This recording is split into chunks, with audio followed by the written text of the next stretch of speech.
welcome to the CALEX and IGIG Candidate Forum for Townwide Candidates.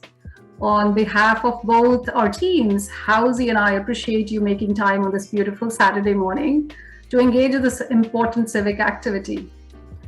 This candidate forum is extra special for us as it's the first time we are organizing with CALEX.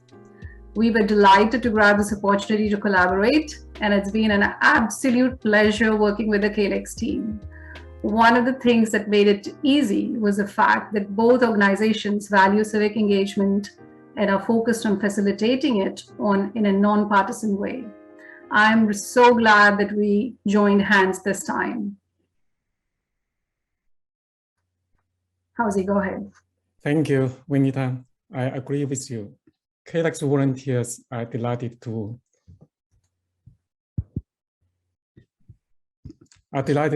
work with IGIG together to host this meeting. This is a great opportunity for community members to know the candidate, know the challenges we are facing, and the candidate take on those issues. To start, let's have a quick introduction to the speaker and candidate. We have Representative Michelle Sicolo, select out the candidate Susie Berry and Joe Peddle, moderator candidate Deborah Brown, school committee candidate Arlene J., Larry Freeman, and Salvador Harami, planning board candidate Bob Peters.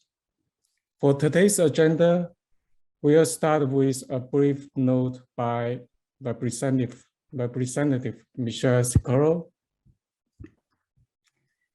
Then go to the main topics, including moderated Q&A, audience questions, and closing statement. After that, we will announce names of TMM candidate. And before we end, we will take pictures and have an informal dialogue. So stay tuned. So stay till the end. Each candidate will have up to 1.5 minutes to answer each question. For audience questions, it will be 1 minute to answer. Audience members, please send your questions in the chat window to Mona Loy. Also specify who or what committee to answer your questions. We will have 2 forum moderators today, Rina Cordon-Barra and Yuna Wu. Our timekeeper is Shefri Worma, who is a high school senior. And when candidate answer the question, when you have 15 seconds left, Shefri will show the red card to give a reminder. Now it's my honor to introduce Representative Michelle Sicolo to say a few words. Good morning, everybody. Thank you so much for being here, and thank you so much to IGIG and CALEX for hosting this important forum. It's absolutely inspirational to see all of the candidates and to see all of you here today to listen and learn about what goes on in our local government. Folks may know that in the beginning part of my career, I served as a municipal employee for 20 years, helping to manage a town in Metro West. And what I learned through that process is that the local government, the level of government that is most meaningful, has such a profound impact on all of our lives. This is where the vast majority of our services are delivered to residents, things like our schools and our police and fire and our DPW and our library. So many wonderful things that get delivered through the local government. And the truth of it is, we are the democracy, right? At this level, it's our volunteers, just individual citizens like all of you that step up to make it happen at the local level. And I like to think sometimes when there's so much vitriol going on, at the national level, I like to look and see what we're doing here and see how wonderful our government functions because of all of you, because of our volunteers. So my hat's off to all the candidates. They are doing this without any pay. Some of you may wonder, what does the select board get paid? What does the school committee get paid? Absolutely nothing, just hours and hours of their lives that they dedicate. They might get a parking spot here or there, but that's about the only perk. And Susie's shaking her head no, even that perk is gone, right? So, this is important work that they do. And you all are in a critical role to help make the decisions about who should represent us and who should serve us. So I also want to just make a note that when you see government not functioning at the federal level, it's so important for us to remember how important civic education is for our young people. And those of you who are participating in town meeting have opportunities potentially to get involved as volunteers for things like mock town meeting, which is an absolute wonderful training ground for young people. This is what helps make sure that those that follow in our footsteps will do so and serve with honor and distinction and understand the importance of civility and courtesy in the public discourse. And I think when we have opportunities as elected officials, it's really important to reach out to young people and bring them along and make sure that they believe in their government again. We need to restore the trust in our government. And I know when I watch what happens at the local level, that's when I feel, yes, we are absolutely going to be fine because we're doing it right. So with that, I am just thrilled to hear the candidates today. And again, my gratitude to IGIG and CALEX for sponsoring this. I think it's terrific that you merged your forum. As someone who's gone through a lot of elections and know how incredibly hard it is to do, 10 forums sometimes, it's really nice to have a critical mass. Oh, and I did have one final thought. There are some open town meeting seats. And while it's too late to actually pull papers to get nominated to be on the ballot, you can do a write-in candidacy. So please, we do need some additional town meeting members in some of the precincts. And I hope that those of you who are listening today who might just be learning about local government and might be interested, might put your name forward. So with that, thank you all and have a great morning. Take care. Thank you so much, Michelle. That was really terrific. Thank you for that information and for also recognizing us. I'm now going to turn over to the candidates. And I'm going to ask each of the candidates to please introduce themselves. If you could introduce yourself, talk about your personal and professional credentials, talk about why you're qualified for the position, and what is motivating you to run for that particular office, that'd be great. So I'm going to call out the name of one candidate at a time. And if you could, take about a minute and a half to introduce yourself and talk to the audience about why you are the best person for the role. So I'm going to start with school committee, and Eileen, if I could turn it over to you to please introduce yourself.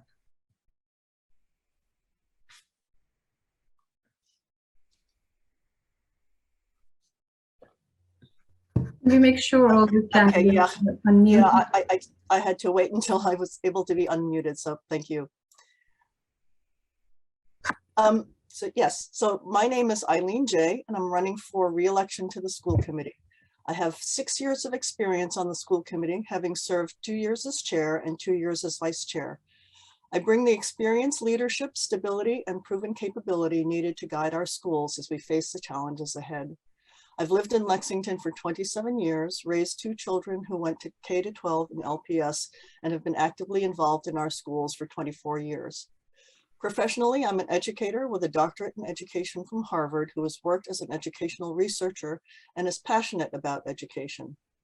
With the important work ahead, experience matters. The complexity of school committee work requires a depth of knowledge and an array of skills that I've developed over the past 6 years.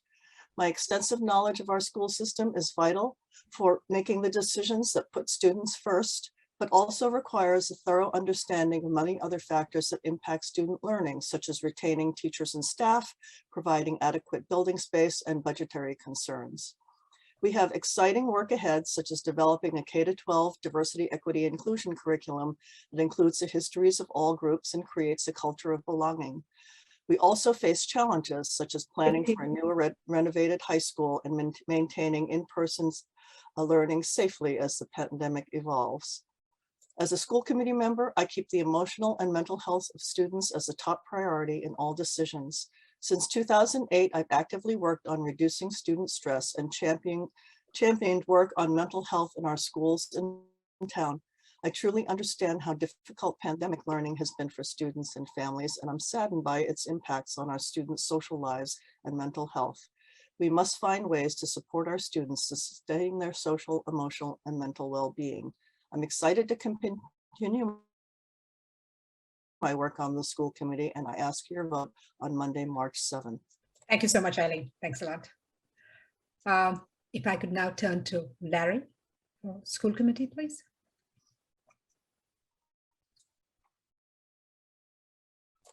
Yes.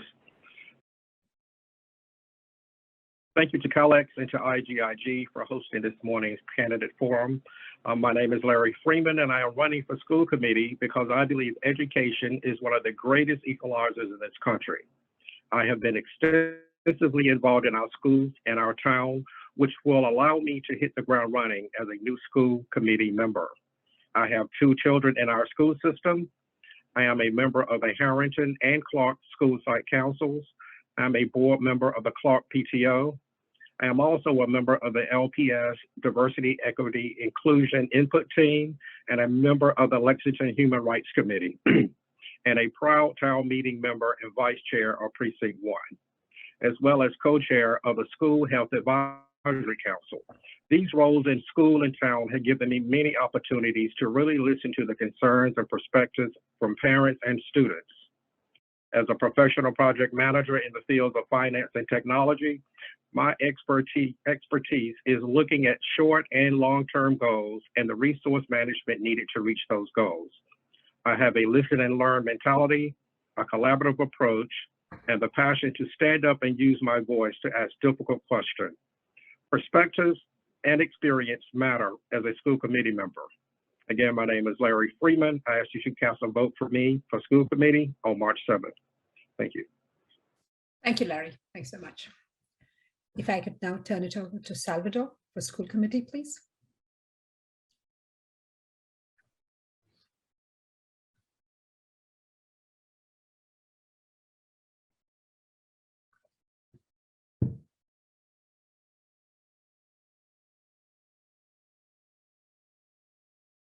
Salvador, you are on mute.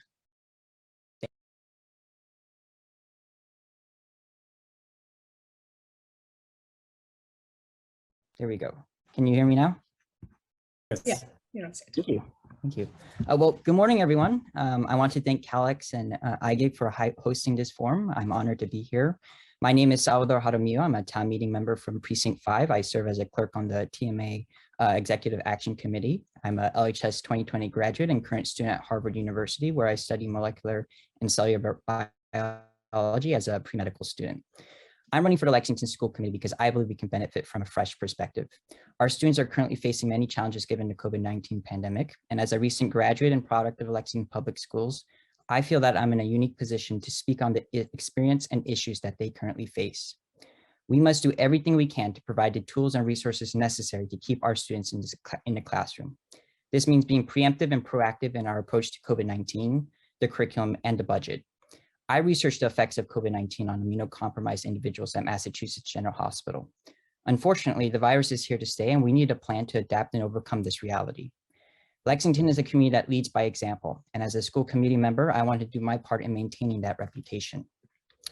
There are a lot of things that we do great here in Lexington, but there remains a lot we can do better on. We need someone on the school committee who understands what it means to be on the other side of the classroom, to provide insight to how well the policies and spending decisions we make actually affect students on a daily basis. I understand today's technological society, and I know what our students need to be competitive for their future. As an older brother and mentor to many Lexington students, I care about these issues not only because they directly affected me, but because I understand what is at stake for the future generation of our community and nation. Thank you. Thank you, Salvador. Thank you. If I could now turn to Joe for select board, please.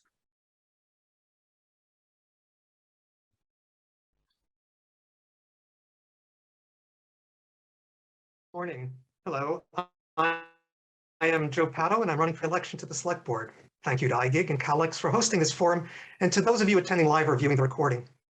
My priorities as a member of the Select Board are to pursue environmental sustainability and climate action, wise fiscal policy, and public safety and quality public services for all. I believe in an inclusive community where all individuals have the opportunity to participate and feel that their contributions are valued and are addressed thoughtfully. During the ongoing pandemic, not holding in-person meetings or camps. Instead, office hours via Zoom, and we'll be happy to schedule special sessions with individuals or groups. Please visit my website at joepato.org for information about me, how to attend my office hours, and how to schedule a meeting. It's been my honor to serve Lexington on the board since 2013, and I hope you'll give me one of your votes on March 7th. Thank you. Thank you, Joe. If I can now turn to Susie for Select Board, please. Thank you, Rena. Good morning, everyone, and thank you to IGIG and CALEX for hosting this candidates forum this morning, and to everyone who's attending. On Monday, March 7th, 2022, I'm seeking re-election to the Lexington Select Board for a 3-year term. I believe that local government is where we have the opportunity to make a tangible difference, a difference that we can actually see and be a part of, and where we can demonstrate to future generations how democracy works. I was first elected to the board in November of 2014 to fill a 16-month term, and was re-elected to full 3-year terms in 2016 and again in 2019. During that time, I served as chairman of the board for 3 years. I'm currently chair of the Carey Memorial Library Board of Trustees, and also represent Lexington on the Commonwealth of Massachusetts Special Commission for the 250th anniversary of the American Revolution, and also serve as a member or liaison to several town boards and committees. I've been involved in town government for nearly 30 years, as well as have been active in the schools, scouting, and at St. Bridget Church. With your support, I will continue working toward the goals we all share, balancing Lexington's tax burden with the need to modernize aging local infrastructure, addressing the need for affordable and attainable housing, not only for those with limited means, but for those who may wish to downsize to stay in the town they love, embracing smart economic development in the commercial, industrial, retail sectors, transitioning Lexington to a more sustainable energy use and environmental practices, ensuring that Lexington is a welcoming, safe, and inclusive community for all. Professionally, I'm the Director of Operations for Hancock Church here in Lexington. I understand budgets and working in a volunteer collaborative environment. I grew up in Lexington. My husband and I have 2 grown children who went through the schools. My husband is employed by the town of Lexington Little Police Department, so if you follow our meetings, you'll occasionally see me recuse on items related to police. I value your concerns. I'm a strong listener. I respectfully ask for your vote on Monday, March 7th. Thank you. Thank you, Susie. Thank you. If I could turn to Rob for the planning board, please. Thank you, Rena, and thank you, CALEX and IGIG for hosting this morning. And thanks to all of you for turning out this Saturday morning to join us. One of the opportunities from having a Zoom meeting is that I'm actually with family out of town this weekend, and it's the advantage of being on Zoom that I'm able to join you. I'm Bob Peters, and I've served on the Lexington Planning Board for the past 3 years, and I'm a candidate for re-election. I've lived in Lexington for almost 20 years, the past 19 at Drummerboy Homes in Precinct 7. And prior to being elected to the planning board, I served for 12 years as a member of and the governor's appointee to the Board of Commissioners of the Lexington Housing Authority. On the planning board, it plays a critical role in our community, since the results of our decisions may well end up being built in concrete and be part of our community for the next 70 or 100 years. The planning board will be busy over the next 3 years. I am especially excited about the work ahead. We are nearing the conclusion of the development of the new comprehensive plan for the town. The prior plan is approaching 20 years old and is overdue for revision. The board will be holding a series of meetings over the next weeks and months, so I encourage folks to check those out and provide your opinions and comments. We need to approach the comprehensive plan as the community's opportunity to plan before development of whatever sort is upon us. Look forward to working on these and many other issues that come before the planning board, and I ask for your vote on Monday, March 7th. I'm Robert Peters. Thank you, Rob, and thank you for joining us from outside Lexington. Thank you. If I could turn it over to Deborah for town meeting moderator, please.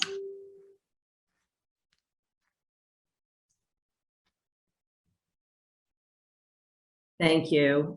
Thank you to CALEX and to IGIG for organizing this event. My name's Deborah Brown. I'm a 26-year resident of Lexington. My husband David and I raised our 2 children here, sent them through the Lexington Public Schools from kindergarten through high school graduation. For the last 22 years, I've been involved in Lexington's town government and town meeting in particular. I've held the position I'm currently seeking, that of town moderator, for 13 years, 7 years as a town meeting member, and for those same 9 years finance committees. I'm running unopposed for my 14th term as moderator. Moderator terms, by the way, are 1 year, not 3 years like the rest of the townwide position. And in the role of moderator, I'm the parliamentarian for the town's legislative branch for town meeting. I also appoint all of the members of the town's 2 finance committees, the Appropriation Committee and the Capital Expenditures Committee. I love the institution of town meeting. I have enormous respect for the town meeting members who commit their time and expertise to being a legislative body. It's really a privilege to serve in the role, especially during this disruption of COVID and the challenges of facilitating a remote meeting format. I look forward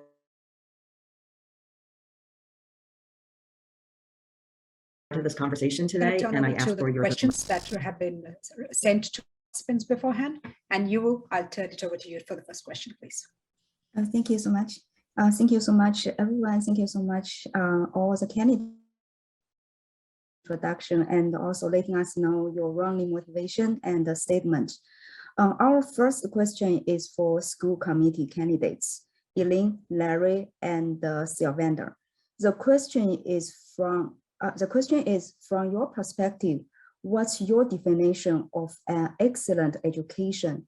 And where do you think Lexington Public School should focus its resource on? So for this question, let's begin with Elaine, then Larry, and last is Salvador. Each of you will have 1.5 minutes. Elaine, please go ahead. Hi, yeah, thank you. I believe that an excellent education provides learning opportunities that will challenge students at all levels and abilities. No matter what level a student's at, we should be offering teaching that challenges them from where they are so that students can maximize their full potential, whether they're doing it at the highest level, middle level, or lower levels.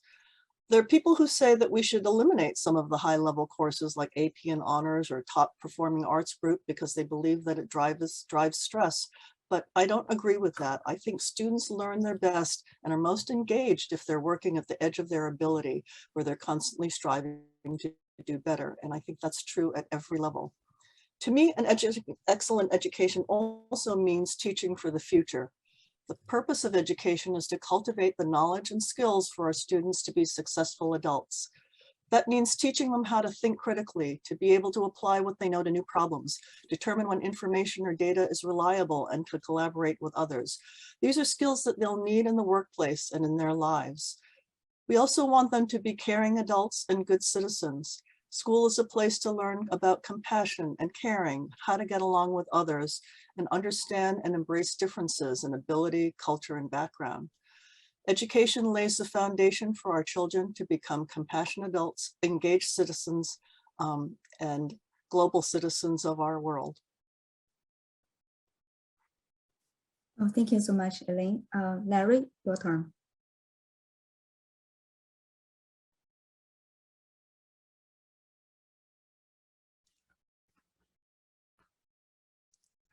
Larry, can you hear me?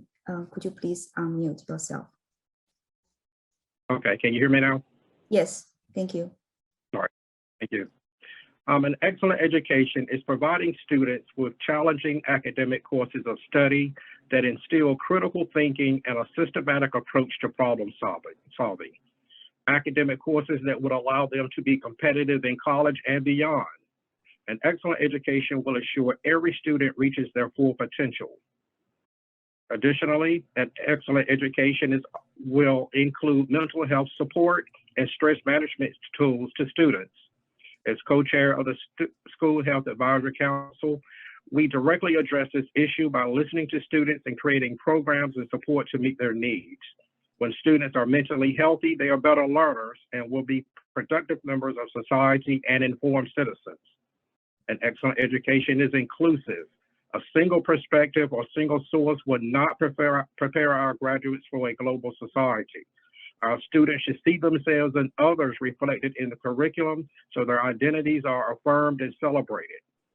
LPS should focus its resources on stress management and mental health support for students.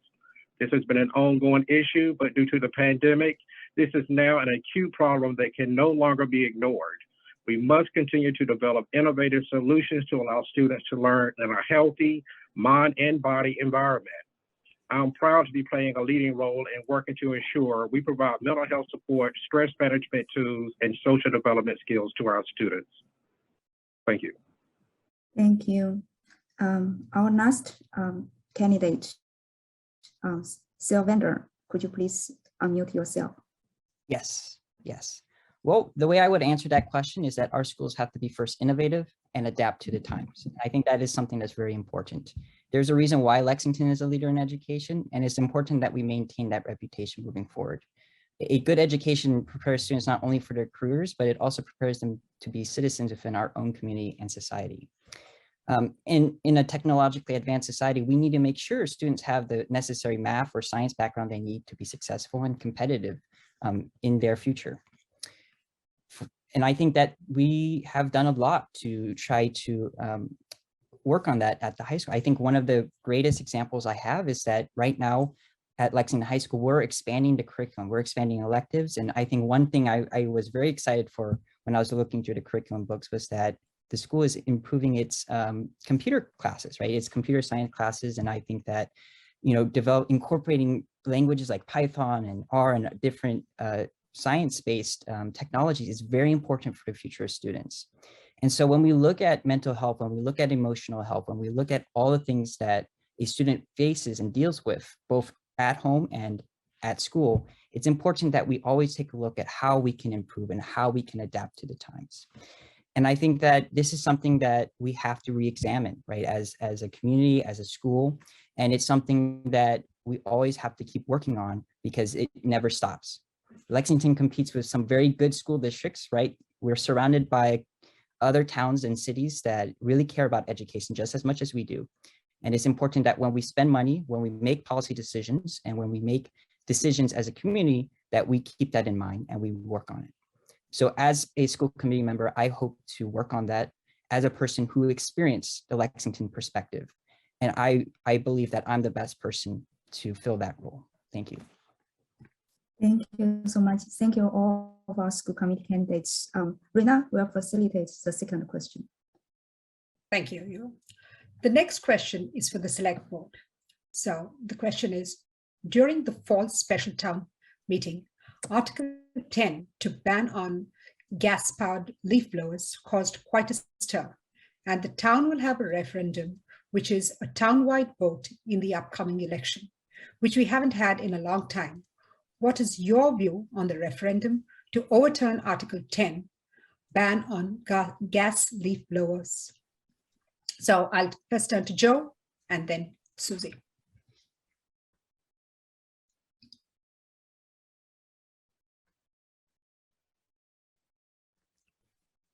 So you are on mute.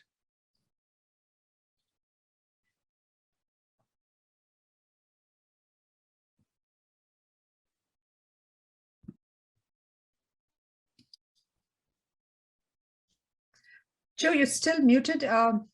We can't hear you. Great, thank you. My fault. In brief, I support upholding town meeting's vote and intend to vote yes in the referendum. At town meeting, I abstained on this vote because I wanted to see the depth of support without risking tipping the result. This issue has been brewing for many years. The Noise Committee was working on this 4 years ago when I temporarily replaced Michelle Scolo as liaison to the committee when she was elected to the State House. Last year, a similar article setting time and seasonal limits on noise produced by landscaping was withdrawn to allow more time for discussion. Prior to the town meeting vote, I contacted several landscaping equipment manufacturers to understand how they measured noise production for their equipment. I learned that they sell different models in Europe where regulations require them to meet noise production limitations. The failure to do so here is simply because of a lax regulatory environment. The Article 10 provides a 3-year grace period for phasing in quieter techniques for clearing leaf debris by commercial and municipal landscapers.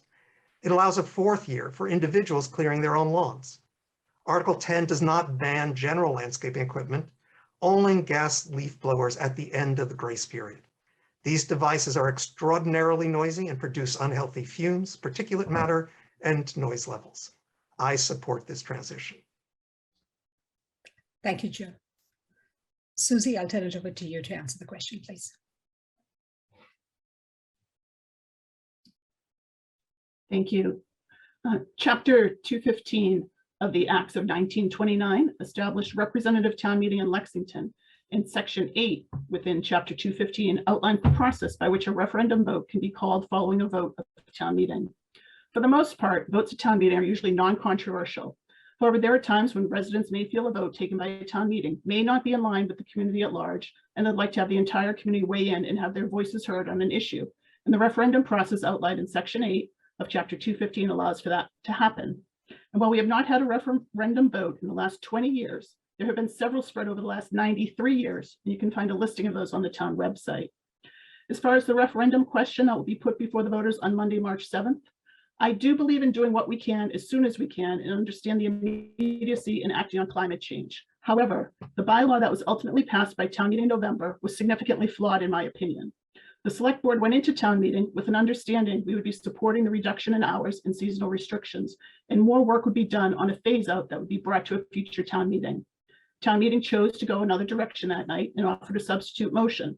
And in the process, the result we got that evening, yes, may have been democracy in action, but my opinion was not our best work in terms of a clear implementable bylaw.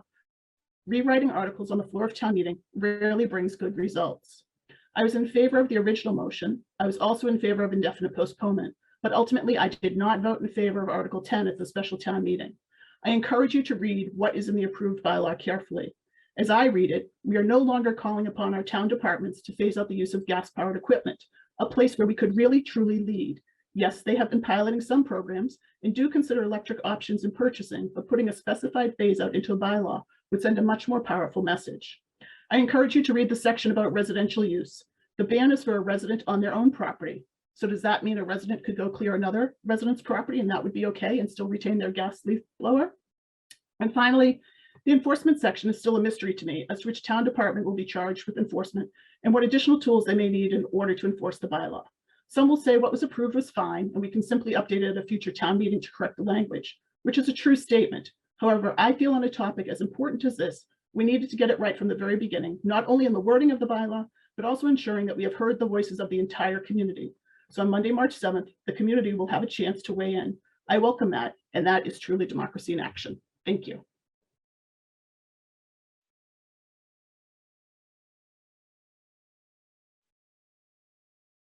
Thank you. Our next question is for planning board candidate, Rob. The question is about dense development. The dense development puts a lot of pressure on our school system.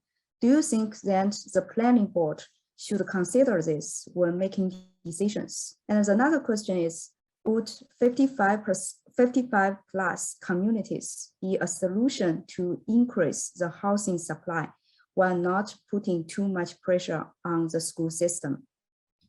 You have 1.5 minutes to answer the question. Rob, please unmute yourself. Thank you, and my apologies for that. And thank you for the question. Impact on the school system is one of many considerations that the planning board should consider. However, I think that 55 plus communities are exclusionary by their nature, and in general, I'm not a fan. In certain circumstances, for people at a certain phase of their lives, it may be a good option. 55 plus communities are not going to solve the housing crisis that we're in Lexington, in Massachusetts, and nationwide. This past week, there was a report by the economist Steve Ratner on MSNBC that indicated one of the results of the housing bubble meltdown in 2008 has been that the recovery has been marked by insufficient housing production nationwide and that we have a significant shortage of housing.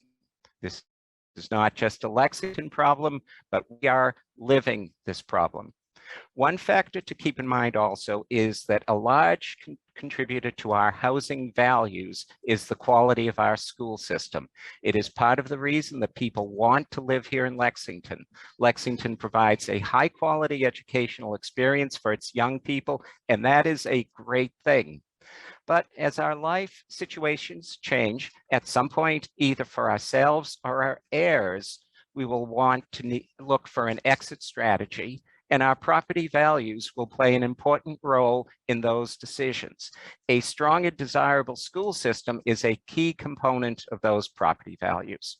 Thank you. Thank you so much, Rob. Rena, your turn. The next question is for Deborah, the town meeting moderator.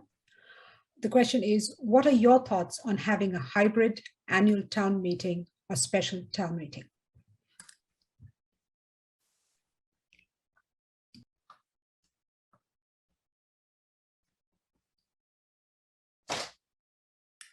Thank you for the question. So far during the pandemic, we've conducted 2 annual town meetings remotely and 2 special town meetings remotely. And I feel these have really been very successful experiences. The legislature has now extended our authority to conduct remote meetings until July 15. I haven't heard yet that the governor signed it, but I'm sure that he will. So we will have that option should we choose to use it for the upcoming annual town meeting that's scheduled to begin Monday, March 28th. Those experiences have revealed some real advantages to remote participation that we might want to consider replicating in the future for reasons beyond the present pandemic. Remote town meeting removes some barriers to access for those with limited mobility, for parents with young children who would otherwise need to arrange childcare, and for members traveling for work. In the future, a hybrid meeting might provide us the best of both worlds, the community and camaraderie of an in-person meeting with the option of remote participation for those who choose it. Now, there will be logistical and technological challenges, but I think these can eventually be overcome, and we'll also need legislative authority to do this. But I can envision a hybrid meeting where everyone uses the same system to queue up or vote, so probably on your computer or your cell phone, and then on the screen behind me will broadcast what everyone sees and hears. There are certainly important details to work out, but with time, the technological options will improve and expand with or without us. And we should approach these developments with an open mind and an eye towards how they might remove barriers and increase access while preserving important procedural and collegial aspects of our meeting. And I look forward to exploring this. Thank you, Deborah. Our next question is for school committee again. It's about the school budget. The school budget increased 3.8% from fiscal year 21 to fiscal year 22, with the largest inflation number, which was 7%. Do you see a significant jump in the school year budget in the next few years? And this time we will revise the order of candidates who answer the questions. We will let Larry first, then Sylvander, and Eileen last. Larry, please go ahead. By the way, each of you will have 1.5 minutes for the question. Larry, please go ahead. All right, thank you. It is no secret that there have been a shortage of school staff and PPE, and that alone has led to increased costs. Add to that the struggles with the return to school, including students who need increased services, after school closures, and remote learning. Inflation likely will impact the LPS budget. Knowing this, we must be fiscally responsible and think about short and long-term impacts of every decision. My profession requires I think ahead and prepare for the unknown. Once approval is received from the MSBA on Lexington's proposal for a new or renovated high school, my professional experience will be invaluable. The school committee has an obligation to ask questions and be good stewards of Lexington's tax dollars. I promise you that I will ask questions about LPS choices, put my professional skills to use, and really think about the impact of choices being made. Wasting money hurts all students in the long run. Thank you. Thank you. Salvador, your second. Yes. Well, the school budget increases every year, and there are multiple reasons for that. Inflation is just one of the reasons why. But I think one of my main focuses as a school committee member will be sustainability and affordability. For me, this is something that's really personal to me. I have experience, being homeless in this district. I lived in basements and attics. I worked 2 part-time jobs to help my parents pay rent so that I could stay and finish my education here in Lexington. And it was very hard, right? And I think this is a problem that has inspired me to run for school, a problem that has inspired me to run for town meeting. And it's something that I think we really need to work on as a community. We say we have a lot of discussions, but I really think that the motive, right, that we have to have is to have actionable steps that make this happen. The school budget makes up well over 74% of the town budget and is directly attached to this cost of living. We need to keep Lexington affordable to people of all backgrounds. And it really goes with our goals for diversity, equity, and inclusion. And we really have not done enough to prepare for that, especially as we look at larger capital projects that will keep the cost of living very high, especially with the new high school project, which we do not know if we're going to get approval by the MSBA. And we have to wait until March 2nd to understand where we are at the process. I firmly believe we can make smart and effective decisions on spending without compromising our quality of education. But it requires taking a look at how we approach discretionary spending and having conversation with our community, teachers, and staff. And so this is the perspective I would bring as a school committee member. Thank you so much. Elaine, your turn, please.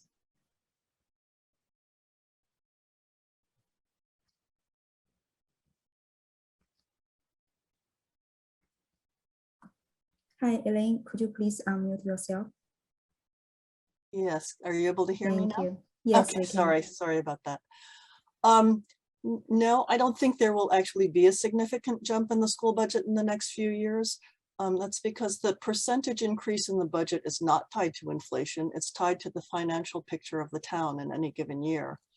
The town budget is constructed based on the revenue that's projected to come in for the year. And after some set-asides, the revenue is allocated in a split between the schools and the town and the municipal side.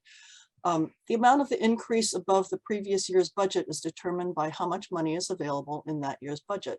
It's not a fixed percentage. There have been some years in the recent past before 2017 where we were actually in a sort of better financial picture with a little bit more free cash available due to some fortunate circumstances at the time. So at that time, some of the increases were more like 5% or 7%. But in recent years, the financial picture is somewhat tighter than in those times, not for any reason that's bad. It's just that we don't have as much freedom as we had in the past, but we're doing fine and our finances are managed well.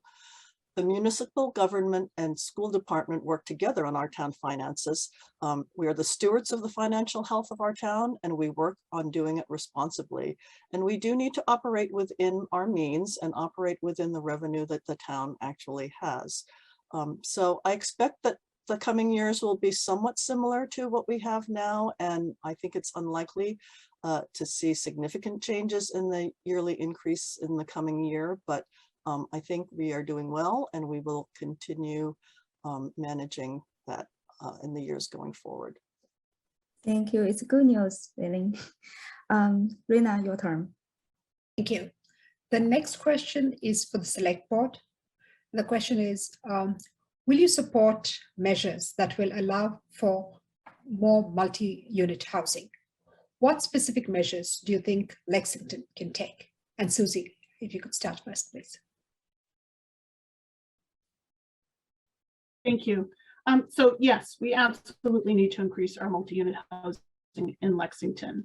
Housing prices, availability of affordable and attainable housing, the types of housing, the desire to have a more diverse community, the desire that if our children choose to want to live in town, in their younger years, or our parents to live in town or to stay in town, our proximity to 128 and Route 2, Boston and Cambridge, we're an MBTA serviced community, are all parts of this equation.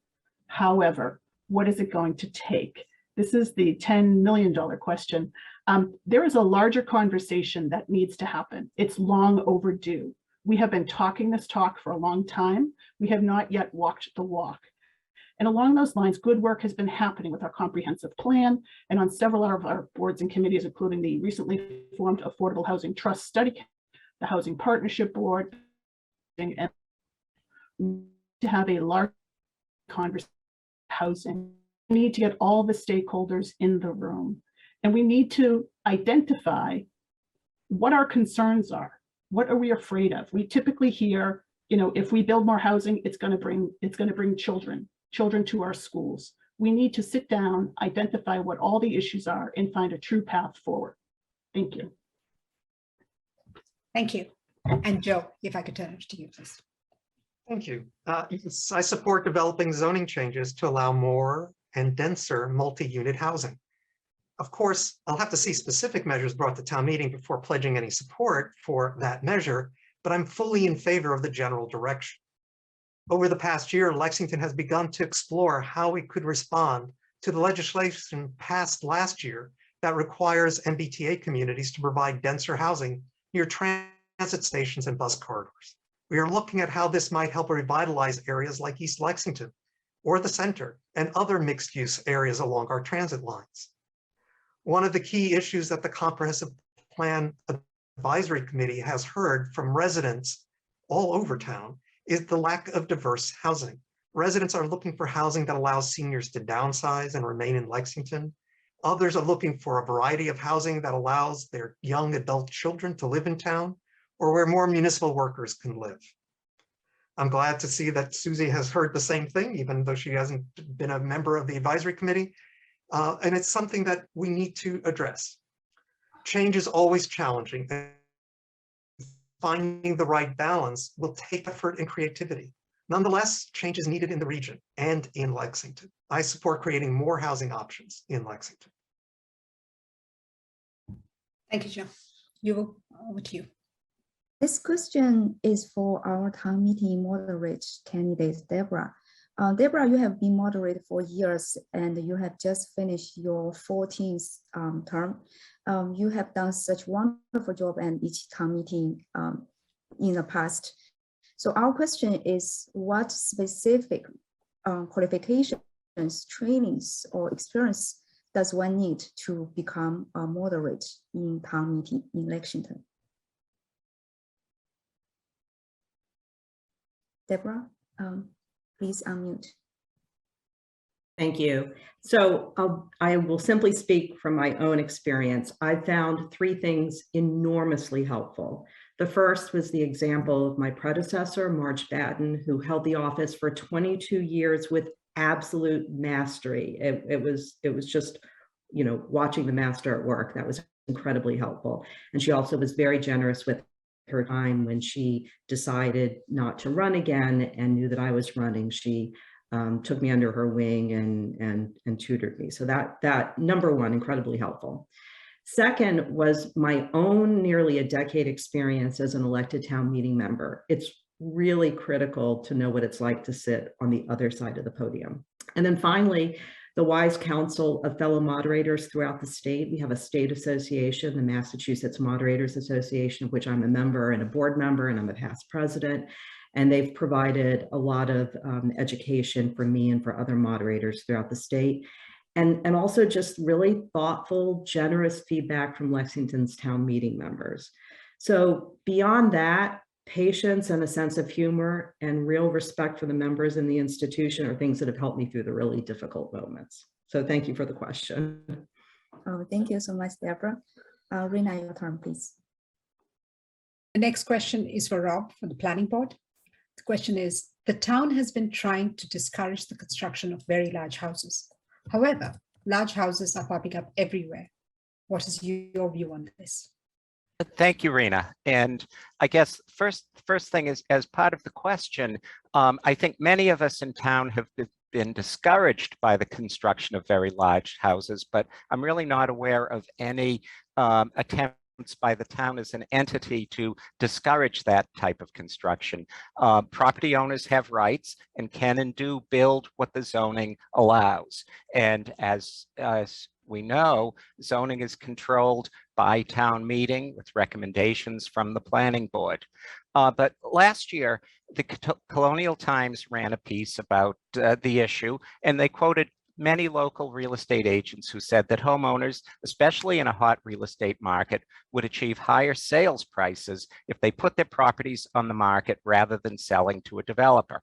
Now, I think there's a lot of merit to that. Sellers would benefit from higher prices. The community would benefit from maintaining some of the affordable mid-range housing, such as some of the mid-20th century capes that are spread around town, and unfortunately are disappearing at a fairly rapid rate. Many of these homes are in reasonably good condition and certainly could be brought up to date, and they are smaller than what's being constructed today. These can and should be great starter homes for the next generation. We'll be dealing with this issue as we deal with the MBTA community's requirements that others have mentioned, and this is a conversation that I expect will be going through as we consider adoption of the comprehensive plan. Thank you. Thank you so much, Rob. Over to you. Thank you. This is our third question for the school committee candidates. It's about mental health issue. The question is, do you support having a mental health day similar to that of Arlington to help our students struggling during the pandemic?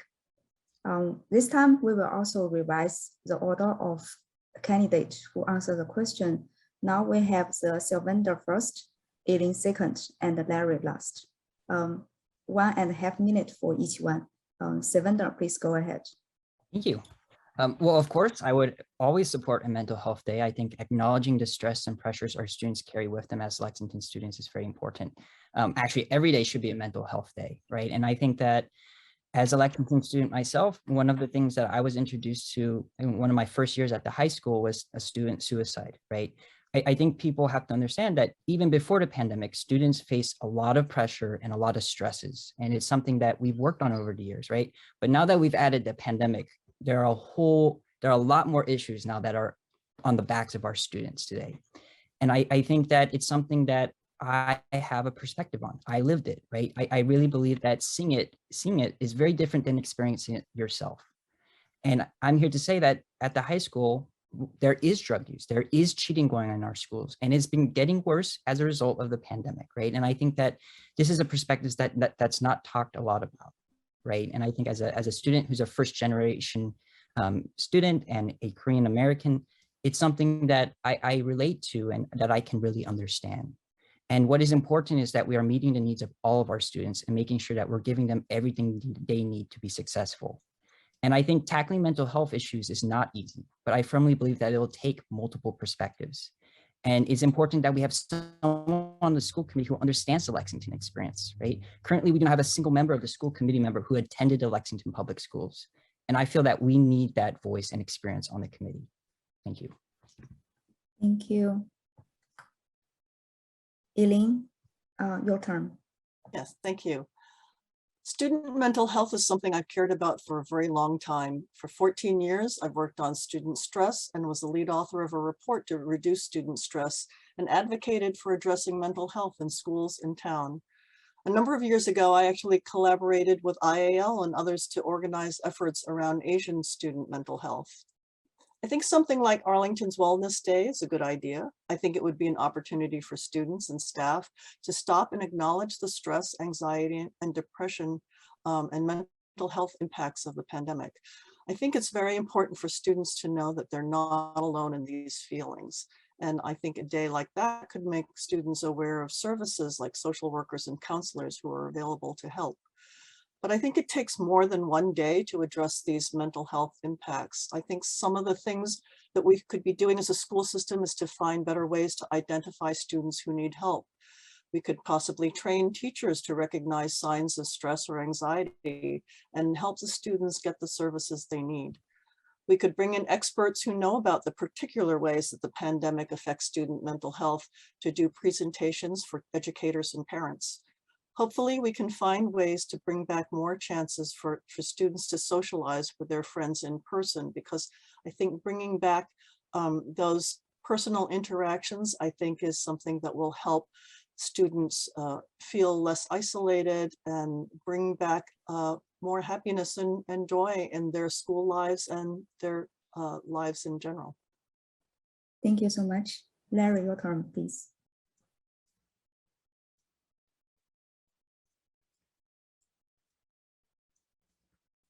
Larry, Yes, we can hear you. I would support a designated mental health wellness day. Mental health wellness day would be an opportunity to celebrate self-care and help remove stigma regarding mental health that are quite common in our community. Many students do not seek help because of that negative stigma. However, a designated day will not meet the needs of our students.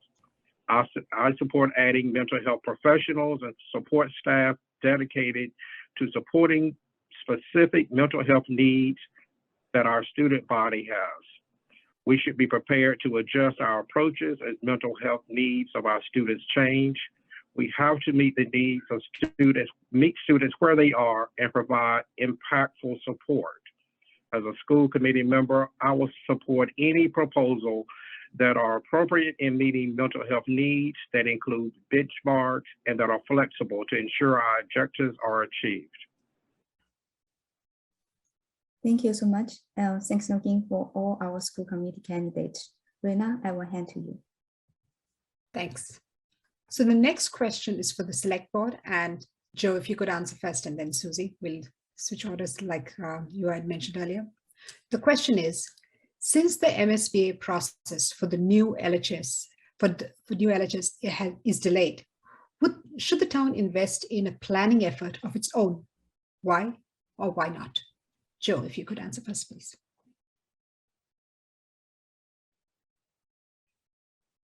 Thank you. So I think there's a couple parts here. One is there may be positive news on the horizon. We know that we will be hearing from the MSBA shortly as to whether or not we'll be invited. So it may well be that this is moot. On the other hand, there are things that we as a community need to be doing anyway. We need to understand where a new or renovated high school can exist. And staff have been working to examine the central recreation and school campus for how resources can be reallocated in that location to make space for construction of a new building. So that process needs to happen no matter what we're doing, so that we can then get to the point of deciding how do you go forward with the school. Secondly, there's been a school master planning effort that's been going for several years and has produced a report and examined needs for and near-term options. That puts us in a good position for moving forward, thinking about what needs to be done. So my expectation is that we will be able to go forward with the MSBA rather than trying to build on our own. Building on our own would be an extraordinarily expensive undertaking. It would probably mean that we would have to cut back our ambitions for what a school would be. Thank you. Thank you. Susie? Thank you. So we understand from Dr. Hackett, our superintendent of schools, that Lexington's statement of interest for Lexington High School will be on the Massachusetts School Building Authority, MSBA's, agenda on Wednesday, March 2nd for consideration. And we are hopeful for a positive vote. MSBA is the state agency that funds affordable, sustainable, and efficient schools in collaboration with local communities. In the past, this percentage that we get back from MSBA has ranged from the high 20s into the 40s. The Lexington High School project will be the largest municipal building project this town will have undertaken to date, both in scope, size, and cost to the taxpayers, and is going to require much of the community and all of the stakeholders. That being said, the key to the entire Lexington High School project is communication, collaboration, and transparency, and we need to ensure that we do not lose sight of that. I always believe in having a plan B, but I need more concrete information from the town and the school staff as to what the costs and challenges would look like in terms of budgeting and what the impact would be to the taxpayers. I am a member of the working group that Mr. Pato referred to, which is looking at the land and where the high school might possibly be sited. I will say privately, several people in the community have approached me to express their concern over the numbers that are floating about in the community and how we might fund this. Again, this gets back to communication and transparency. This is a collaborative process and we need to talk. And more importantly, we need to listen to move this project forward. Thank you.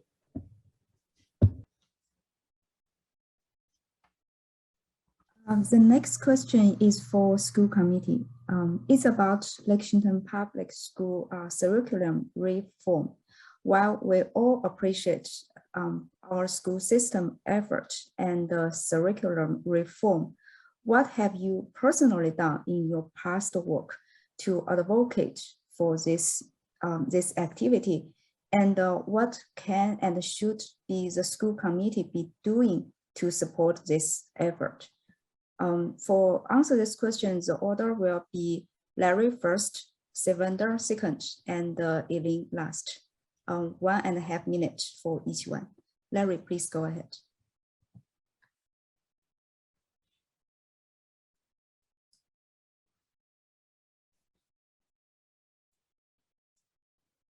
Larry, could you hear us? Could you please unmute yourself? Thank you. It was sad I had to wait for the host to give me permission to unmute. As a Black man growing up in the South, I know what it feels like to see not see my identity affirmed in the curriculum. A generation later, I know my children and other students, including AAPI students, still feel this way.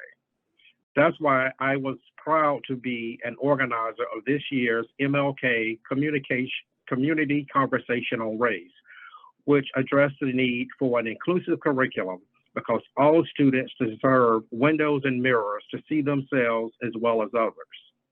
I am a member of the LPS Diversity, Equity, and Inclusion Input Team that engages with Johnny Cole and other LPS administrators, teachers, and students to incorporate the missing components of our current curriculum. We should be correcting our curriculum to include all identities, and we should continue to look at diversity of our teaching staff. To support inclusive curriculum efforts, the school committee should solicit input from the community and should require regular updates from the superintendent and establish benchmarks to ensure that we are moving in the right direction. Thank you. Thank you. Eileen, your turn, please. Yes. Well, for years, I've advocated for reviewing the science course sequencing at the high school. That will be part of our larger discussions on graduation requirements. And in those discussions, I'd also like to explore more flexibility of choice for all course offerings so students can pursue their own interests. I think we can take a look at whether our math curriculum and reading programs offer the best teaching approaches at the elementary level. And I've supported a science curriculum that teaches the process of doing science in addition to content. Work we're doing on curriculum is the DEI, the Diversity, Equity, Inclusion curriculum that will incorporate the histories and stories of all groups and create a culture of belonging.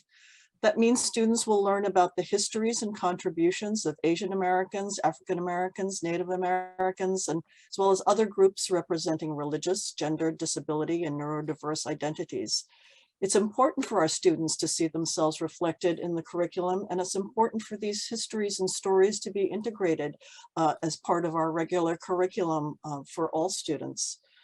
Another part of this curriculum will be to talk with students directly about understanding their own identities and cultures. Young students will start by learning about their own families and their own identities. They'll learn about other people's identities and how to understand differences and similarities among people.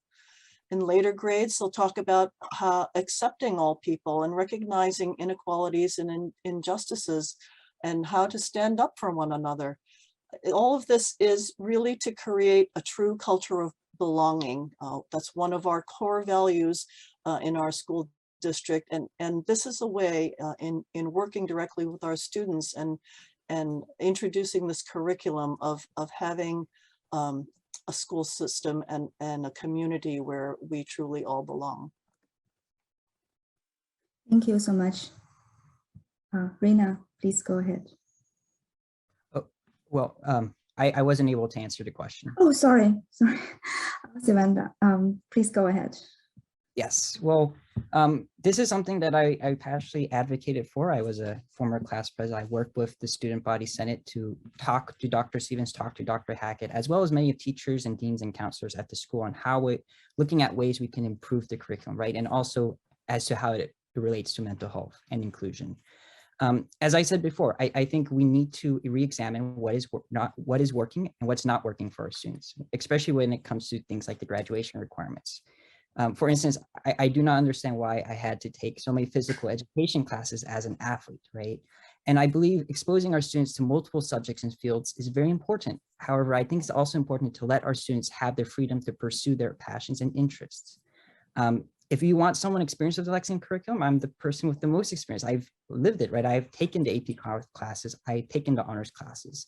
And I think that one of the valuable abilities I have, right, especially as a tutor, is that not only do I know the material down to the units that every single class covers, but I also understand how the teachers approach the curriculum, right? And I think that's very important when we look at how we're going to change and improve classes for our students. We need to stress the importance that success is not defined by how well you're able to replicate the same grade or class load as your peers, but rather how you find your own path and pursue your own interest at Lexington High School. Tonight, I'm even actually hosting a curriculum night with the CALEX youth, and I think we're having a panel of current and graduated Lexington High School students to introduce and provide advice to parents and students on selecting classes. And I think that that's something I invite all of you to attend. And I think that it's something to help our students figure out what they want to do and how they're going to do it. And so this is something I'm very passionate for and we'll work on as a school committee member. Thank you so much, Savannah. I apologize again for skipping you. Rina, our next question. Thanks, Salvador. So the next question is for the planning board. So Rob, the question is, what's your view on different types of government in Lexington, in particular, affordable housing, dense development, and commercial development? Rob, over to you. Thank you, Rena. The gap in the housing market in Lexington is most acute in the affordable and workforce housing segment. So we encourage housing construction at a range of price points.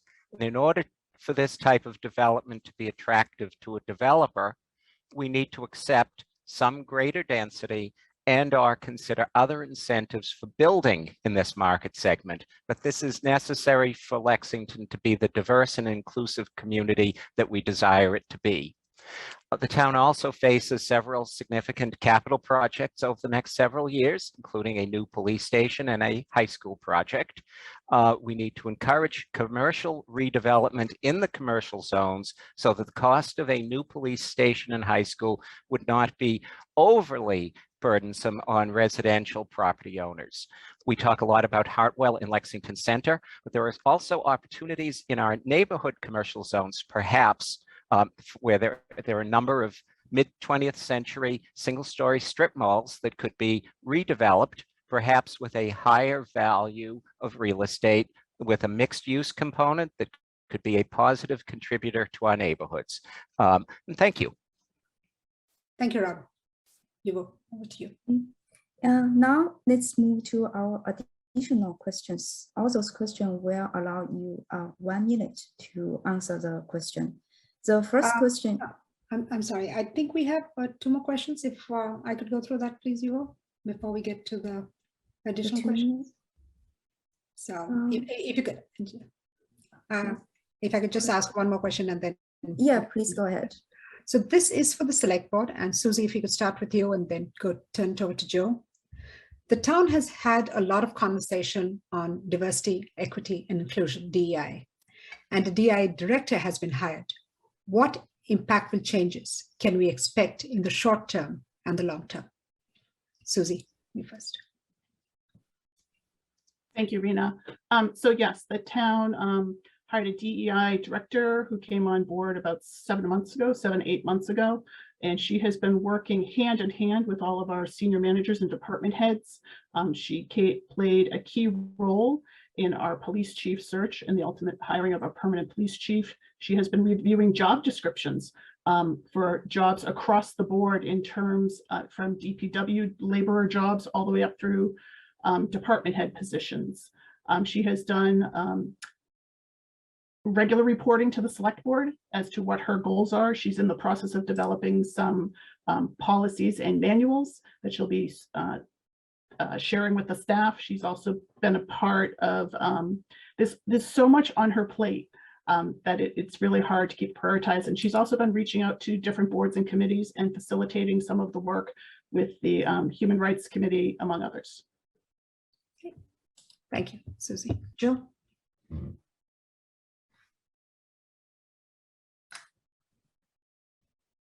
So Susie pretty much covered what's going on. I would add that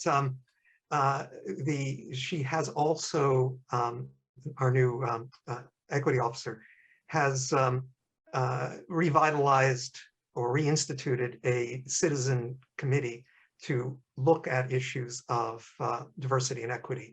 This is something that we've had in place a few times, but hadn't been meeting for a while. So she is restating its goals and bringing it back together.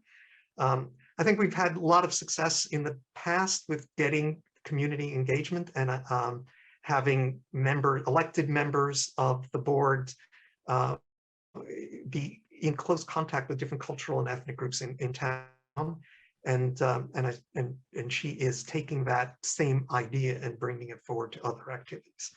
So I'm very hopeful that we will have a stronger inclusive community as we go forward with the fruits of her work. Thank you, Joe. And I'll turn it over to you for the prepared question on row 17 for Deborah. Yeah. Thank you. This question is for town meeting moderator, Deborah. What do you see as the single most important opportunity for improvement in Lexington town government? You have 1.5 minutes to answer the question. Deborah, please go ahead. Thank you. So I have to focus obviously on my very narrow area of responsibility. And so in that capacity, I'm focused on two things, really with a laser focus. And the first is ensuring that town meeting process is fair, collegial, and welcoming, not intimidating, especially for new members and for the public. And then second, doing my part as the appointing authority for the town's 2 finance committees to bring a diverse range of viewpoints and life experiences to the table.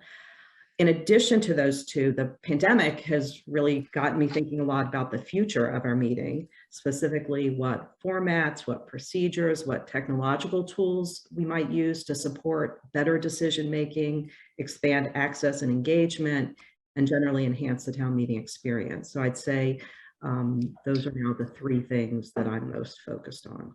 Thanks. Thank you. Thank you. Okay, we will next move to audience questions, and there's going to be 1 minute to answer each question.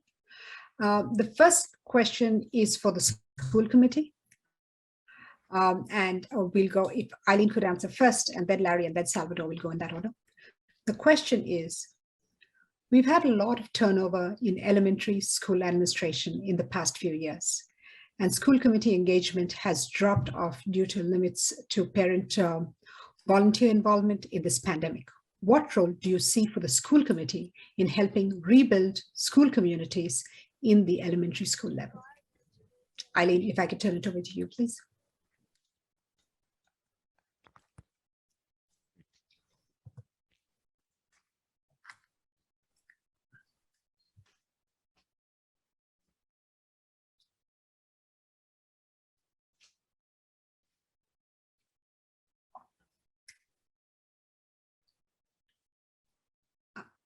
Eileen, would it help me to read the question again? Or? Oh, can somebody help unmute Eileen, please? Hello? Yeah. Are you able to hear me? Okay, thank you. Sorry, I was just back and forth of needing permission to unmute. So yes, I understand the concern. In particular, a few schools have had some principal turnover. You know, I think that it's always something, it's a little harder in the pandemic for parents to be involved in understanding what's going on in schools. I think it is a good thing for to be able to build community in these times, to have more two-way communication between the administration and the parent community. I think that the PTOs and PTAs can help in that sort of thing. But I think in general, I think the parent community wants to be reassured that learning is happening and that things are going well in the schools, and for them to be able to bring their concerns about students' mental health, how in-person learning is going. Even though we are back in person, I think there are still issues, particularly for some of the youngest students who have actually never been in-person school until this year. I think they need to start learning how to be in school, how to get along with other students, how to relate to one another. And I think that just takes work with our teachers and our administrators to help those students along. Thank you, Annie. Larry, over to you.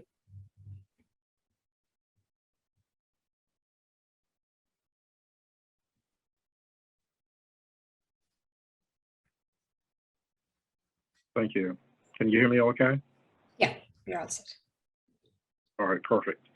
I think the school committee should definitely be more engaged with the community. I think our school committee members should have regular office hours or hours available to the community. I think the school committee can definitely help in rebuilding trust from the community and being more open and more transparent to the community. I think that the level of transparency that the community feels has been inadequate, and you know, just being open and positive, open and honest about what we have done, our successes and our failures, and looking at those successes and how we can turn those failures into successes as we move forward. I am a parent. I am engaged in our schools. I just know that meeting with parents is critical. I think being honest with parents is critical. That's why being part of the Harrington Site Council, being part of the Clark Site Council and Clark PTO has just been, given me valuable experience that I can bring to the school committee. I think those roles and any role in town and in the schools, it's that experience that any school committee member needs. Thank you. Thank you. Thank you. Salvador, over to you.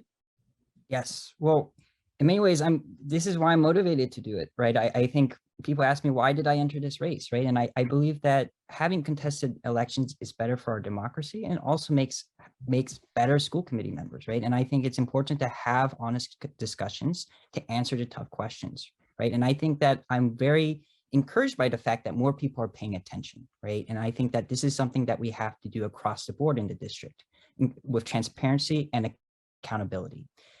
I think with elementary schools, it's very important that we give our students the fundamentals, right? Fundamentals in math, reading, language, anything that they need to be prepared to move on, right? To middle school or a high school in Lexington. And so I think this is something that, I know I have 6 nieces and nephews, right? I see them often, and it's something that I understand the importance of. And I think that this is something that we have to have active discussions with parents, students, and administration in Lexington Public Schools. And that's what I will promise I will do as a school committee member. Thank you, Salvador. Over to you. The next question is for our select board candidates, Joe and Susie. This is a concern about the police chief selection process. With some citizens thought the current process was not transparent enough. For example, we do not see enough awareness of this citizen participation and there is not including the citizens in the swearing-in ceremony, and etc. What was the current process for this selection? And do you think if there is anything we can do to make it better? Jill, you first, and Susie, you second, please. So the police chief is hired by the town manager, and the town manager sets the process. He did create panels for interviews, including citizen participation.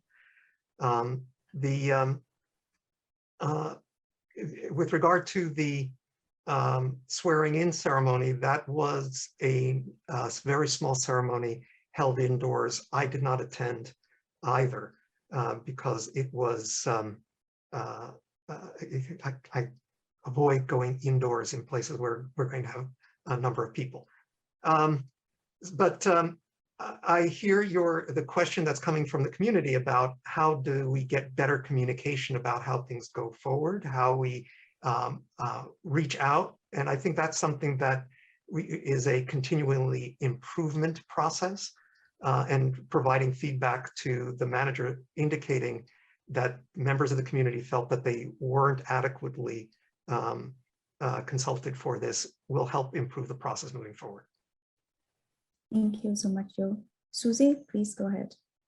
Thank you. So I think Joe covered it all, and I have to be very careful what I say here because my husband does work for the police department, and so I was recused on this particular issue when it was before the board. That being said, I did have I was allowed the opportunity to attend the swearing in. However, I was unable to due to a family illness.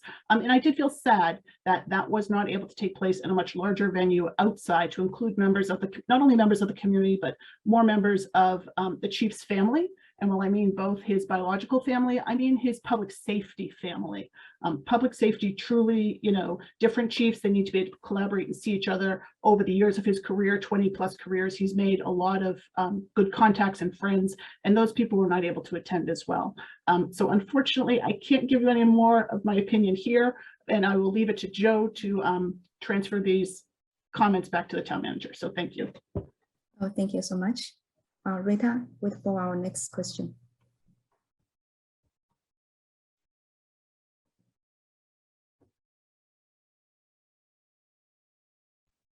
Rita, can't hear. Rita, can you hear us? For the next question. I'm sorry about that. So the next question is for the school committee, and the order is Salvador, Eileen, and Larry. And the question is, what actions would you take to have more people of color be teachers, principals, and vice principals in our school? So Salvador, I'll turn it over to you first.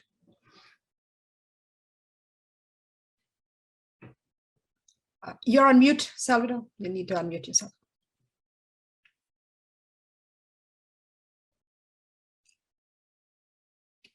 Great, there we go. Yes, and I think we have to go about this in many different ways, right? I think the most important and the one that I'm most of an advocate for, right, is really trying to integrate, right, our school faculty into our own community, which means, right, incorporating them and having them live in Lexington as well, if they want to, of course, right? And I think that we need to really work on ways to make that possible, right? As I said before, affordable housing is really important, right? Also making sure that everybody, right, no matter their background or race or background, right, that they feel welcome in our community. And I think most people will say that they feel like that, right? But I think that this is something that we really have to discuss with our teachers, with our administrators, and with the residents of Lexington, because we need to provide a welcoming environment for them to be here. And it's something that many, many teachers feel they want to do. So that's the way I would look at it, and that's the way I would approach it. Thanks, Salvador. Eileen, over to you. Yes, thank you. I think having a diverse workforce in our educators and staff is highly important for the sake of our students. Seeing educators who look like them and can really understand their backgrounds and cultures, I think is hugely important to students. And it's an effort we really, really want to put a lot of work into. I think there are two aspects to it. One is trying to recruit an educator and staff workforce, and also retaining them. On the recruitment front, we've been doing a lot of work. We've actually increased the number of employees of color in the recent years through the work of Johnny Cole and our administrators. They are doing things like bringing students along to some of the recruitment events so that potential candidates will hear from students of why it's really important to come here and why Lexington is a good community for them to come to work in. I think retention is also an important part of it, because we need to have employees of color enjoying and wanting to stay here to work. Some of that are things that we are already trying to do. We have staff affinity groups in Lexington Public Schools where staff can feel support with one another. I think we can allow them to be part of our hiring and process for when we do recruit and hire new administrators and staff. I think we can offer more training and support for them so that they feel that they do have the support of our entire school community. And I hope community members will also make them feel supported and welcome to our community. Thank you, Ali. Larry, over to you.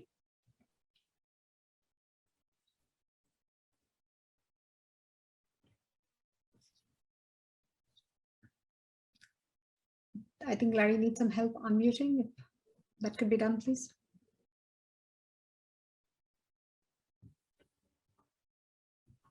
Thank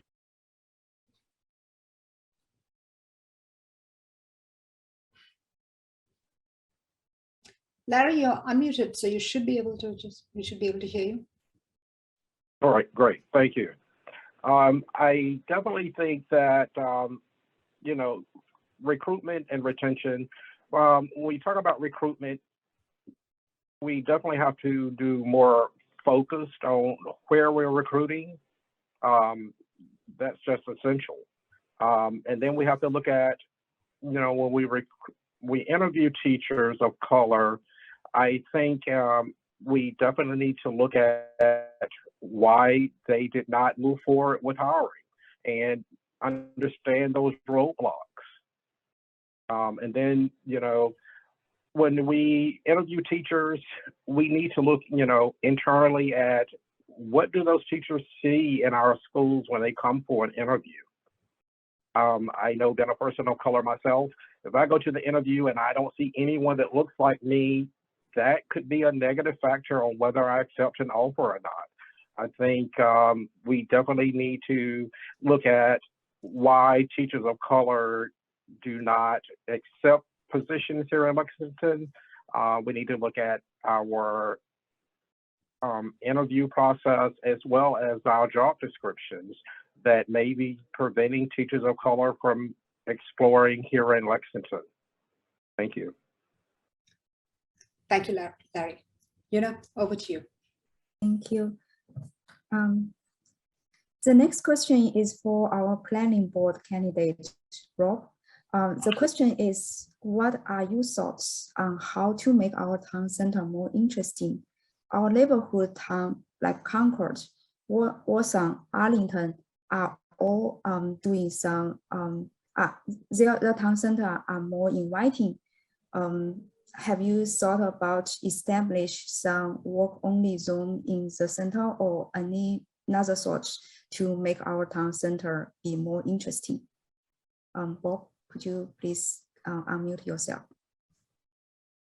Can you hear me? Yes, we can. Thank you. Thank you for the question. I think we do focus a lot on the town center, and I think it is certainly the centerpiece of the community. On the warrant for town meeting this year, there will be an initiative which would change the zoning in Lexington Center to allow for redevelopment, including mixed use, but it would come with additional height, which is something that we really need to have a full community conversation on what the center would look like going forward. The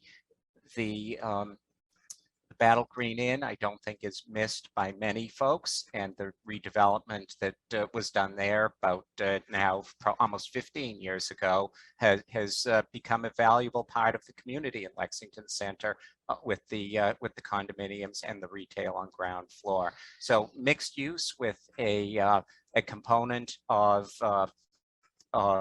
residential on the upper floors is something I think we need to look at. I think the town in general has done a great job with the streetscape project in Lexington Center.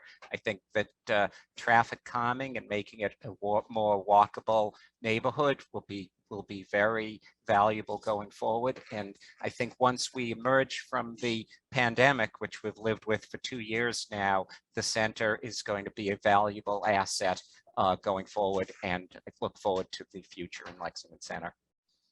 Thank you. Thank you. Thank you, Rob. Rena, could you please facilitate next question? Sure. Deborah, the next question is for you. The question is, what outreach has been done with town meeting members, current and those who have resigned, to find out their opinion on the use of Zoom, hybrid, or in-person town meetings? So over to you. Thanks for the question. Deborah, you're muted, so if you could unmute, please. Can you hear me now? Yeah, you're all set. Thank you. This is a tricky question because the ability to conduct a remote town meeting has been time limited by the legislature. And in fact, in December, our ability to do it expired, and then now it's been reinstated temporarily by the legislature. So I've been reluctant to survey town meeting members about their experience unless I had a purpose for doing it going forward. So I think that we need to get through this next town meeting, and then I think that we should have some conversations about what worked, what didn't work, what could be improved, what the advantages were, and have a fuller conversation with one more annual town meeting under our belt. An annual town meeting, by the way, where we have not yet made a decision about whether we will invoke our ability to meet remotely. Thank you, Deborah. Over to you. Thank you. Our next question is for school committee candidates. It's about no homework in our current elementary school. How do you see the current practice of no homework in some, or if not all, Lexington elementary schools? We will let Larry go first, then Salvador and Elaine last. Larry, could you please go ahead?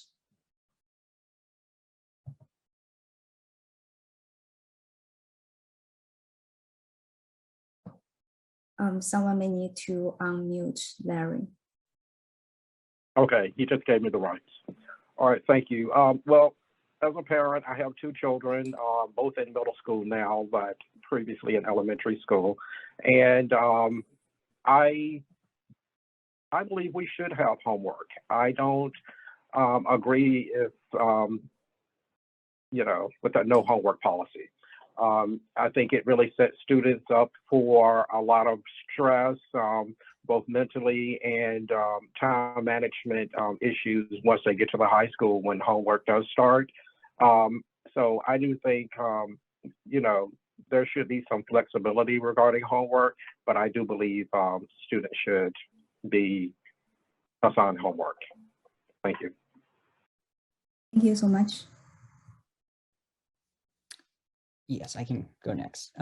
Yes. So my position on this is I also believe that there should be homework, but I think I would emphasize it should not be the focus as it is later on in their careers at Lexington High School and at the middle schools. And I think that it's important, as I said before, fundamentals, right? That they have the exposure to time management skills and to hard work, right? And I think that in elementary schools, we should really focus on other things such as social development and the building up of skills. And I think that this is something we have to work on, not just at the elementary level. I think that there are large gaps between elementary, middle school, and high school. And I think that as a school committee member, I really want to work on the transitions between those schools, because going from 5th grade to 6th grade is a big jump, going from 8th grade to 9th grade is a big jump. And so I think that this is something that we do have to look at and that we have to approach with open ears. So, yes.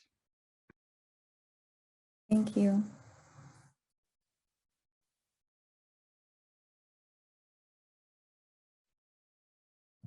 Elaine? Yeah, hi. Yeah. Thank you. Thank you.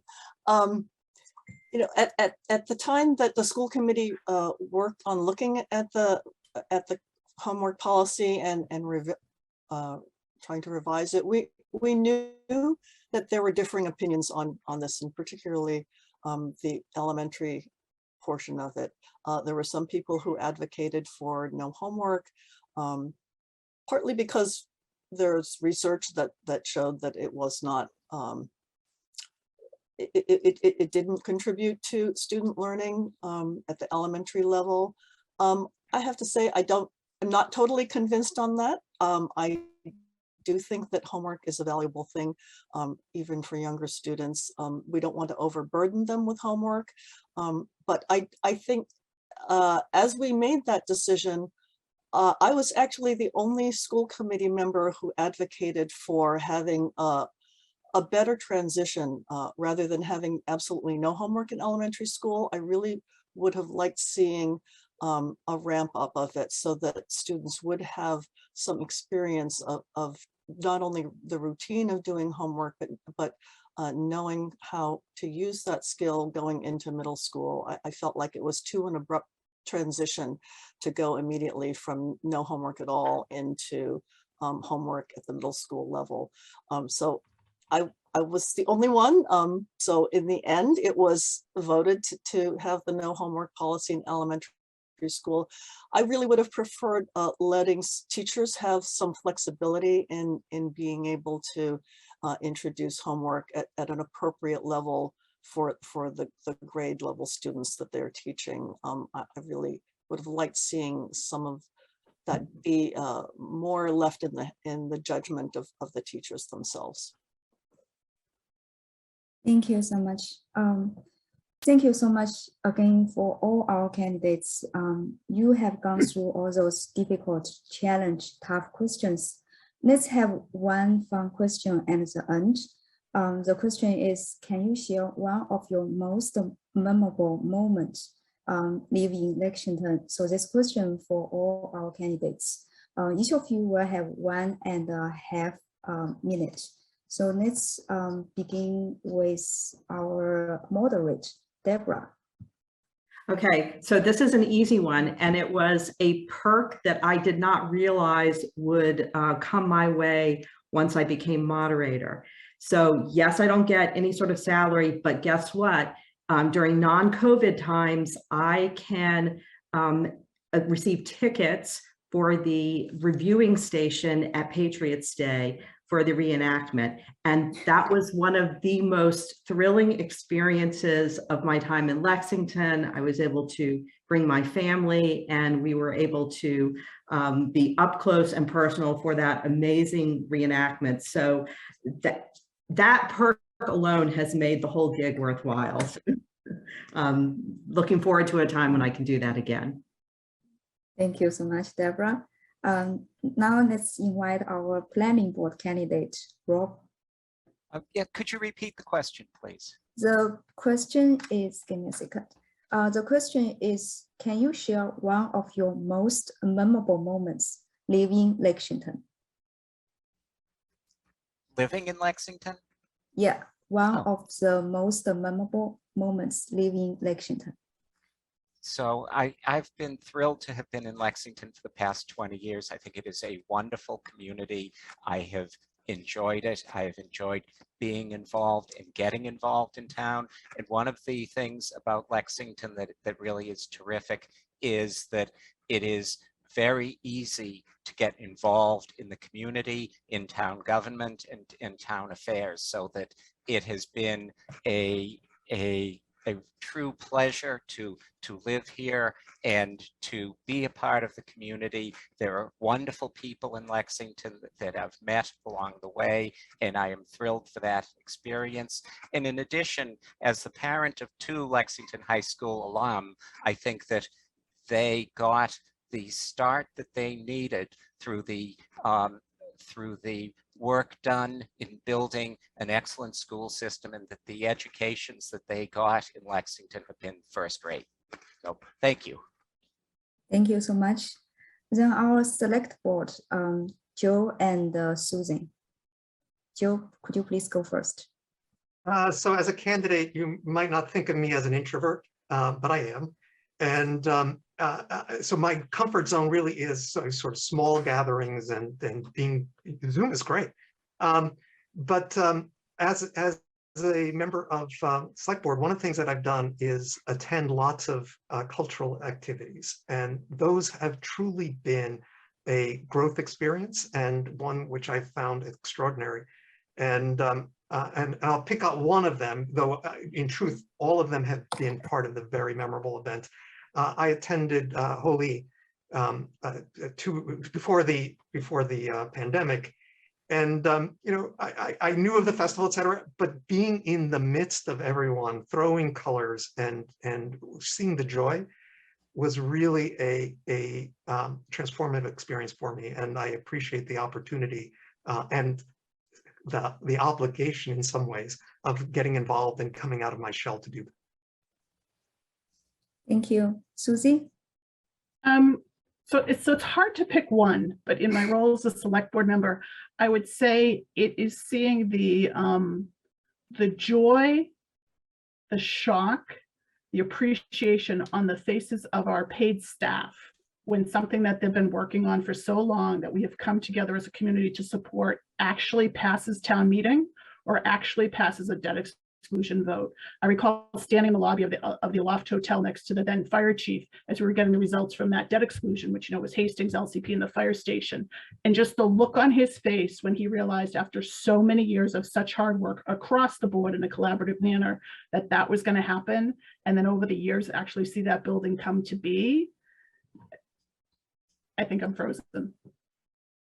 I'm frozen. I'm not frozen. I'm back. Okay. So seeing that look on his face, it was just that was you can't replicate that. And we've seen it in other smaller projects that we've done. But you know, we have a truly dedicated town staff here on the municipal and school side. Seeing Liz Billy Fooing's face when she found out that she was going to get a standalone LCP, and her tears of joy.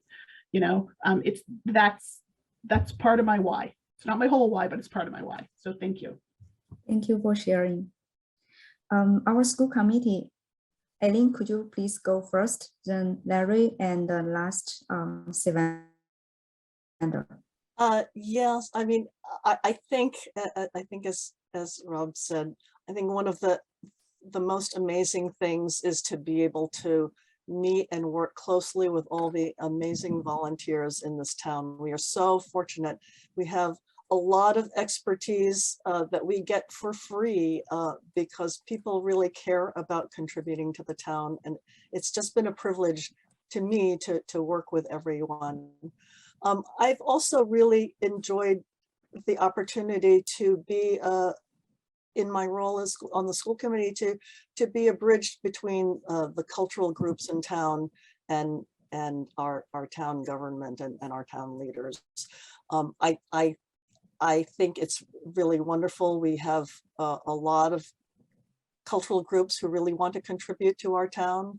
I guess if there's one moment I can think of, I know last year there was that vigil on Hastings Park on Proud to be American, and where a lot of groups, not just Asian groups, but the entire town was supporting our community here. It was an opportunity. Our students really got engaged. A student even wrote a song, Proud to be American. And I think it's representative of the way we really do want to come together as a diverse community and act as one. Thank you so much. Larry, could you please go second? I think We cannot hear. Yes. yeah, one of the most memorable moments I had is shortly moving to Lexington, and I went to the town website and I saw all of these volunteer opportunities. Now, I lived in, all over the country, but I've never seen a town where citizens do so much volunteer work. And I thought that was just amazing. So I jumped in with both feet. Then I started working in the schools. And I think, throughout this campaign, I think I understand the level of involvement and engagement from the citizens of Lexington, because I've met so many. They are some of the smartest people in the world I've ever met. And just meeting with students, talking with the students, I think that's, what I love most about Lexington. Thank you. Well, there's multiple occasions where I can talk about that I really seen Lexington as being such a great place. I was somebody who was originally born in a very desolate area of Indiana. I thought that was going to be the rest of my life. You asked me 10, 12 years ago if I ever thought I'd be in Boston, I would never have told you. And so in many ways, fate brought me here, and I'm really glad that it did, because the people that are here in Lexington are great, right? And it's really why I'm doing this. I was, I understand what it feels like to be at rock bottom, and people here in Lexington helped me. And that's why I'm doing it, because I made a promise that when I had the opportunity to give back, I would do so. And so it's something that at Harvard, a lot of students wear badges of honors for many things, but the most proud badge of honor that I carry, right, is that I'm from Lexington, right? That I'm able to say that I went to the Lexington Public Schools and that I'm here, right, representing my town and my community. And I think that that's what my experience has been. And I think that this is an experience that many citizens here in Lexington feel, right? And I think that this is something that we all share and we all have in common. And I think that that has been my experience and has motivated me as a young person to continue to move forward and to give back. So, yes. Thank you so much. Very beautiful moments. Thank you for sharing. And this concludes our Q&A session for all our panelists. In our town-wide selection election day, it's besides for those committee, we also has town meeting member from each precinct election. So next, Rina will announce our town meeting member candidates. Yeah, so as they come up on the board, thank you all the panelists for going through all these questions and giving us valuable answers. I'm going to read out the names because they're just as important, those elections. So I want to read out the names of each of the candidates who are standing for election from each precinct. Can the slide please be shared with the names so that people, the audience can see it as I'm saying the names, please. Sudhir, are you there?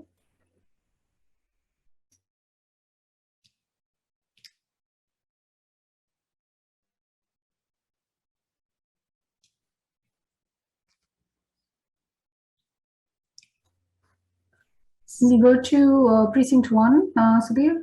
Yeah, thank you. Okay, so these are the candidates who are standing for election from each of the precincts, and I'm going to read out the names of the people standing for election. From precinct 1, we have Hongbin Liu, Catherine Reynolds, Valerie Overton, Louis Angelo, Larry Freeman, Eric Michelson. From precinct 2, we have Ajay Joseph, Matthew Cohen, Betsy Weiss, Matthew Daggett, Rita Goldberg, Ricky Papel, Emily Webster, Charles Honig.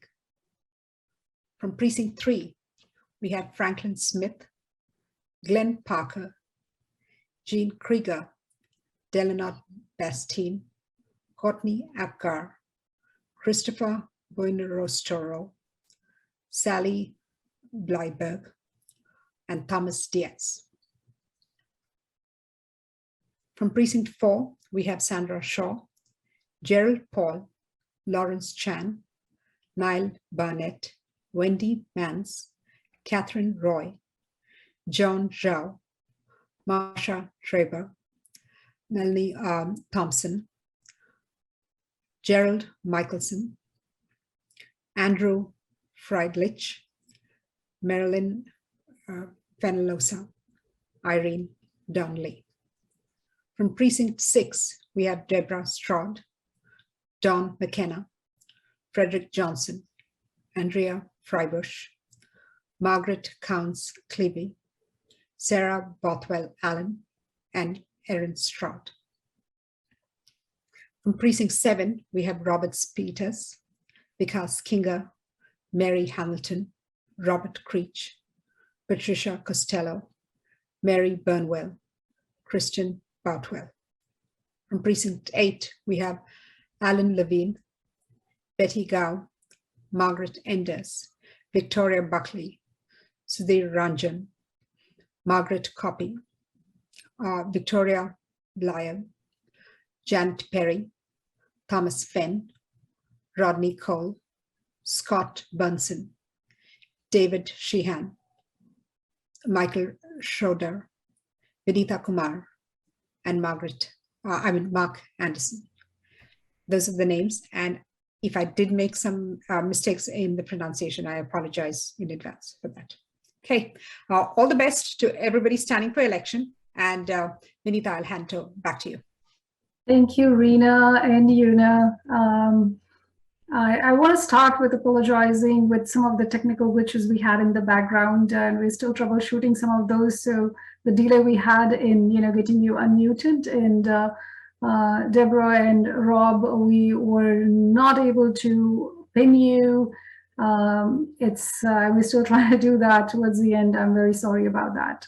But I want to thank, actually on behalf of Housing and CALEX and IGIG and IL, everybody who came together to get this done. I want to thank everybody, our attendees who've taken time from a very beautiful Saturday morning, spring-like actually, to spend this time with us, listening to our candidates for running and for your passion towards town government. Also to our community, everybody who sent their questions. We were obviously not able to ask all the questions. Those questions will be sent to our candidates. So you can remove this for a second. We'll take pictures first. And so those questions will be sent to all the candidates, so you know what questions are coming from the community and you can respond as you choose. Very importantly, I want to thank all our volunteers. It does take a little bit of effort to do these things on Zoom. I don't know how we do it, Joe and Deborah, for town meetings every time. It's so efficient. But thank you very much. Now, before we go, we wanted to take pictures. So Rita, if we can, is it possible for everybody to turn on their audio videos? So thank you, Vinita. So before we take pictures, I want to also thanks to all candidates for sharing and answering questions.